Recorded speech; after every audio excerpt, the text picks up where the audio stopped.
El arte de tener razón por Arthur Schopenhauer. El número 47 de la serie, Top 100 libros de desarrollo personal. ¿Alguna vez te has sentido atrapado en una discusión, sintiendo que tenías la razón, pero sin poder articularla de manera convincente? ¿Has presenciado debates donde la lógica parecía torcerse, donde la victoria se celebraba a pesar de la inconsistencia en los argumentos?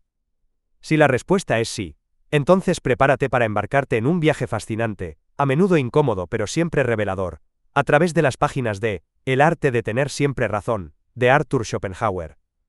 Este no es un manual de buen comportamiento ni una guía para el diálogo constructivo, es en esencia, un arsenal de estrategias, a menudo deshonestas, diseñadas para ganar cualquier debate, cueste lo que cueste. Imagina la Viena del siglo XIX, un hervidero de intelectualismo y disputas acaloradas en cafés y salones. En este contexto, Arthur Schopenhauer, un filósofo brillante pero notoriamente pesimista y misántropo, observaba con ojo crítico las artimañas y los trucos que la gente utilizaba para imponer su punto de vista. Frustrado por la prevalencia de la falacia y la manipulación en el discurso público, decidió plasmar sus observaciones en este pequeño pero poderoso libro. El arte de tener siempre razón, subtitulado significativamente como dialéctica erística, no se centra en descubrir la verdad o en alcanzar un entendimiento mutuo. Su objetivo es mucho más pragmático, enseñarte cómo defender tu posición, incluso si estás equivocado. Schopenhauer, con su característico cinismo, asume que la mayoría de las discusiones no se basan en la búsqueda de la verdad, sino en la vanidad inherente al ser humano, en el deseo de no ser refutado.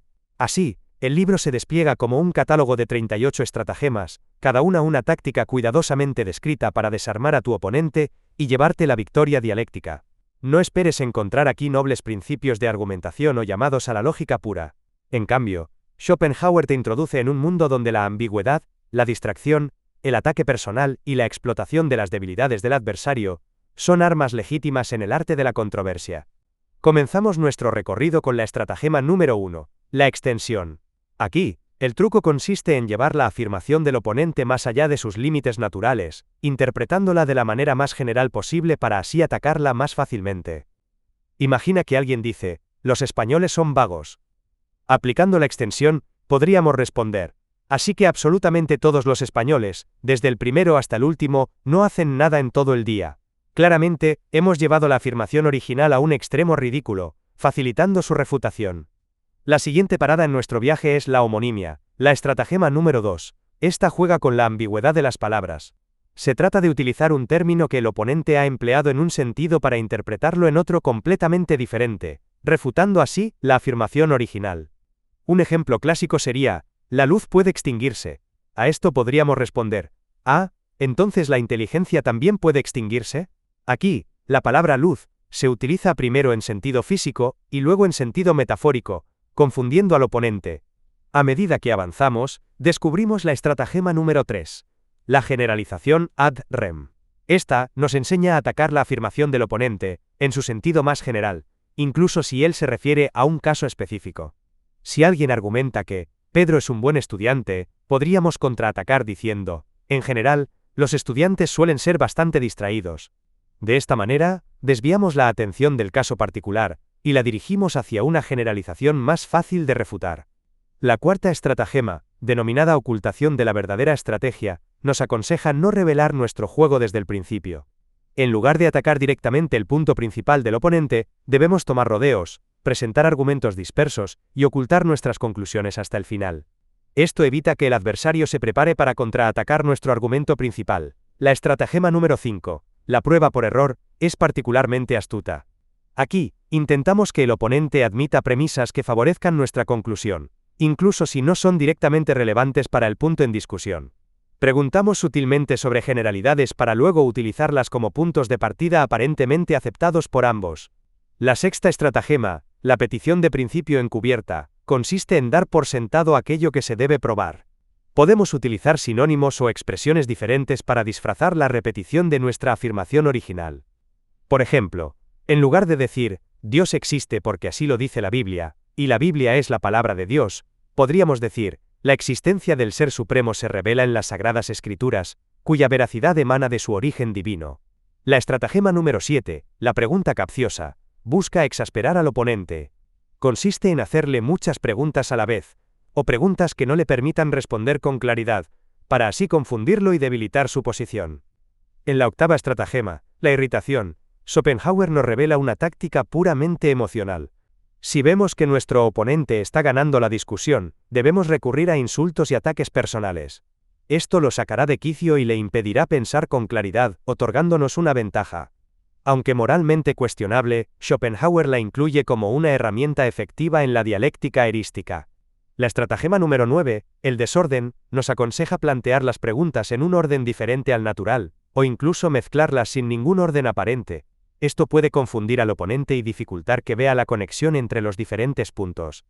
La décima estratagema, la contradicción y retorsión, nos enseña a tomar la afirmación del oponente y utilizarla en su contra.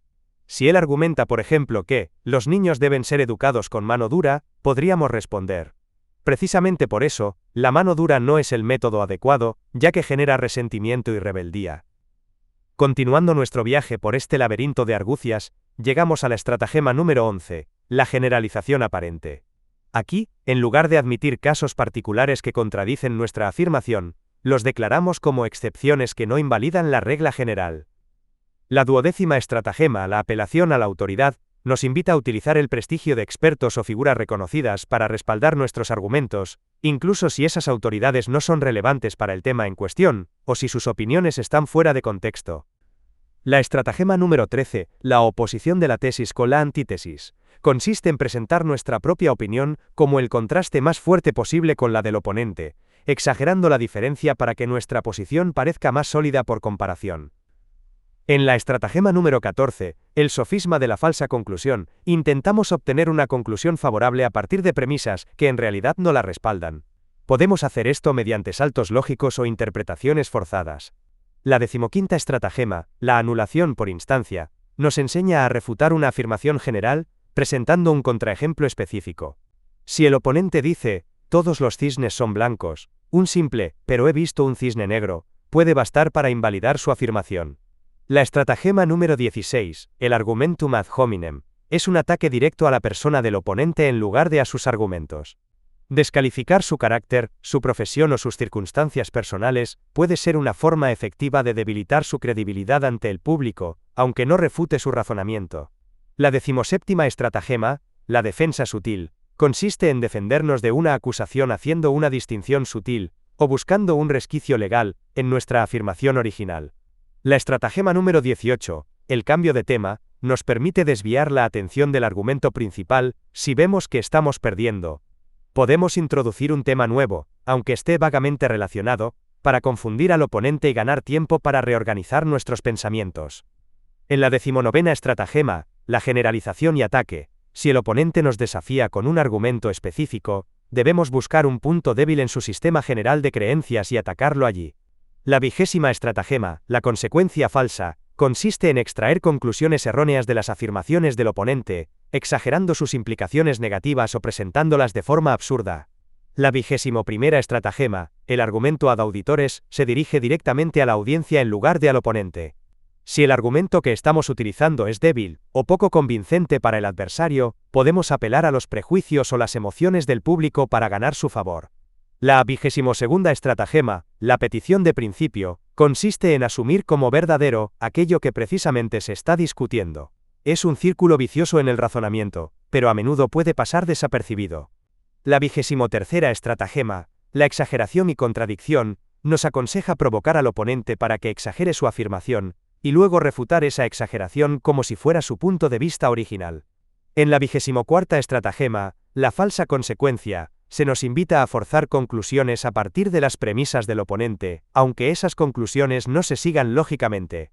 La 25ª estratagema, la instancia contraria, consiste en encontrar una excepción a la regla general que el oponente está defendiendo para invalidar toda su argumentación. La 26ª estratagema, la retorsión ingeniosa, nos enseña a darle la vuelta al argumento del oponente y utilizarlo en su contra de una manera inesperada y humorística. La 27ª estratagema, el enojo como argumento, nos revela que si el oponente se enfada, es probable que tengamos razón, ya que la ira suele ser un signo de debilidad en la argumentación. En la 28ª estratagema, el argumento ad ignorantiam, apelamos a la falta de prueba en contrario, para afirmar que nuestra posición es correcta. Nadie ha probado que los fantasmas no existen, por lo tanto, existen. La 29ª estratagema, la diversión, nos aconseja desviar la atención del tema principal, con alguna broma o comentario ingenioso, si vemos que la discusión se está volviendo desfavorable. La 30ª estratagema, la apelación al respeto, nos invita a utilizar el respeto que se supone debemos tener hacia una determinada autoridad o creencia para intimidar al oponente y evitar que cuestione nuestros argumentos. La 31ª estratagema, la incompetencia declarada, consiste en declararnos incompetentes en un tema específico para evitar tener que responder a las objeciones del oponente.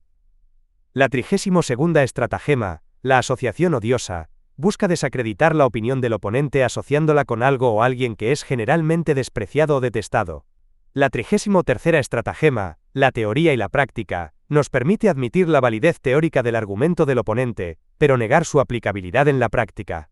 La 34ª estratagema, el ataque personal, es una variante más directa del argumentum ad hominem, donde directamente insultamos o menospreciamos al oponente.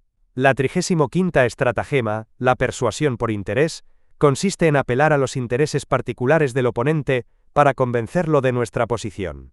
La 36ª estratagema, la confusión por palabrería, nos aconseja abrumar al oponente con un torrente de palabras sin sentido o con argumentos excesivamente complicados para confundirlo y hacerle creer que hemos refutado su punto de vista. La 37ª estratagema, la respuesta inapropiada, consiste en tomar la afirmación del oponente en un sentido completamente diferente al que él pretendía, para así refutar algo que nunca dijo. Finalmente, llegamos a la estratagema número 38, el último recurso. Si todas las demás tácticas fallan, Schopenhauer nos dice que podemos recurrir al insulto y al ataque personal directo. Si el oponente es más fuerte o más listo, esta es la última herramienta que nos queda para intentar ganar la discusión, aunque sea de la manera más ruin posible. Al finalizar este recorrido por las estratagemas de Schopenhauer, es crucial entender que el objetivo de este libro no es glorificar la deshonestidad intelectual. Más bien, al exponer estas tácticas, Schopenhauer busca que seamos más conscientes de ellas para poder defendernos de quienes las utilizan y para evitar caer en sus propias trampas. El arte de tener siempre razón es una lectura provocadora que nos obliga a confrontar la naturaleza, a menudo egoísta y manipuladora, del debate. Nos muestra el lado oscuro de la dialéctica, donde la victoria personal se antepone a la búsqueda de la verdad. Sin embargo, al conocer estas estrategias, nos armamos con una valiosa herramienta de defensa y podemos navegar por el mundo de las discusiones con mayor astucia y discernimiento. Este libro, lejos de ser una guía para convertirse en un sofista manipulador, puede ser interpretado como una advertencia sobre los peligros de la vanidad intelectual y la importancia de la honestidad en el discurso. Al final, la verdadera victoria no reside en tener siempre la razón, sino en la búsqueda sincera del conocimiento y el entendimiento mutuo. Así que, la próxima vez que te encuentres en un debate acalorado, recuerda las lecciones de Schopenhauer y utilízalas con sabiduría, no para imponer tu voluntad, sino para protegerte de aquellos que intentan hacerlo.